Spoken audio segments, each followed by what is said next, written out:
Hello viewers, this is Syed Khalid Shabazz and you're watching Gawar News. A lot of viewers have written to us, called us and asked us to start an English bulletin alongside. Well, here it is, at the very first episode.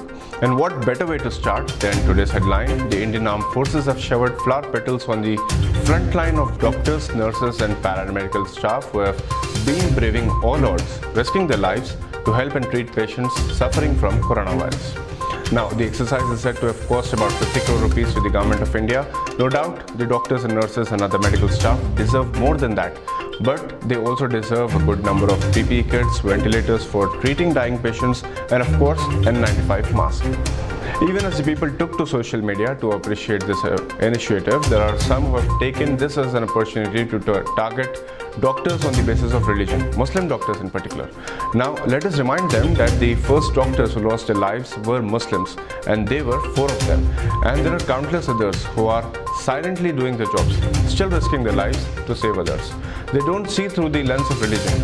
If they did, they wouldn't be worthy of appreciation and there would be more dead people due to such bias than due to coronavirus. The mainstream media has highlighted the Tablighi Jamaat incident, targeted them on the basis of religion for coronavirus, until the Arab world, the Muslim countries across the globe stepped in against this discrimination and warned India of grave consequences if it exercised such religious bias. For instance, Dr. Amanullah in Tamil Nadu has been helping deserving and impoverished people with his medical services. For the last 8 years, he has been seeing patients free of cost, providing them medicine, and is said to have performed more than 2 lakh surgeries till date. In times of coronavirus pandemic, he is traveling miles every day to see his patients. He has taken it upon himself to spray hydrogen peroxide in the nearby local suburbs as a precautionary measure against the virus, and he did so without a religious bias. Similarly, there are many hospitals and healthcare centers across India, and these hospitals and healthcare centers have Muslim medical staff or are run by Muslim management. These hospitals, these people have been risking their lives to save others. According to Dr. Fakhruddin Mohammed, who is the Secretary of Muslim Education, Social and Cultural Organization, or shortly known as MESCO, there are more than 45 medical colleges under Muslim management which also offer hospital services. Their capacity is from 500 to 1000 beds.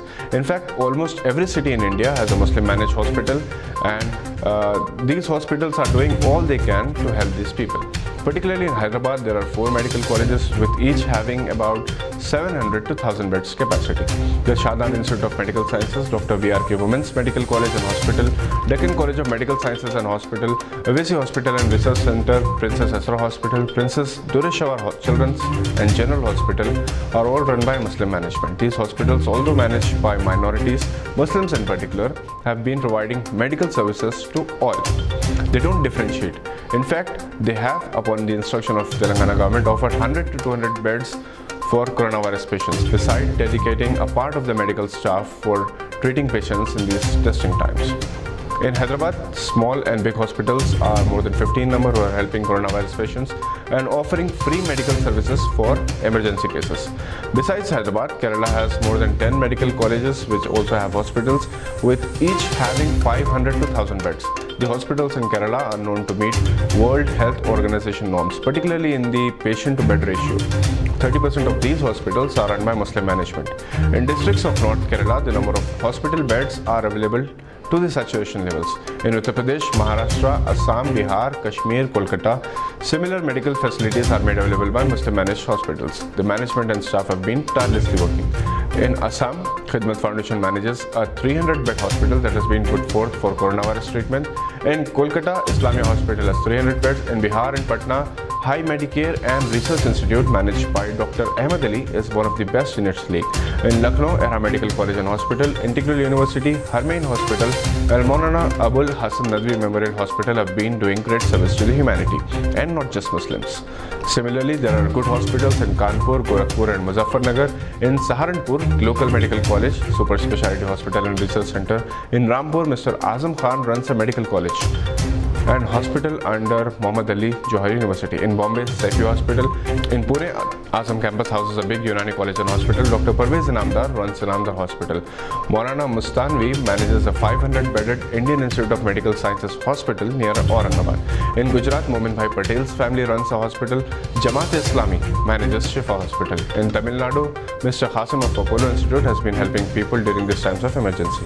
In Delhi, in Bihar, in Patna, the situation is almost same. Dr. Fakhruddin Mohammed, Secretary Masco, is currently in Columbus, United States of America, staying with his brother-in-law, a pulmonologist, and sister, a general physician, narrates how his brother-in-law is addressing patients in different hospitals, has to deal with double-digit coronavirus patients every day, and how there is no discrimination at these hospitals.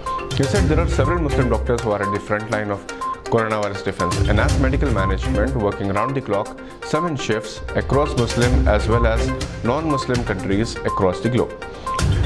The Shaheen Group, headquartered in Karnataka, Bidar, has offered its campuses as quarantine centers to the government. This is the same Shaheen Group that was forced into the eye of storm recently by a particular group alleging sedition for a play performed by junior school children. Ironically, a lot of doctors, more than 600 of them who had earlier graduated from Shaheen, are working today at different hospitals across the cities, and in numbers they comprise Muslims and non-Muslims in equal parts. Viewers, this is not the time to discriminate.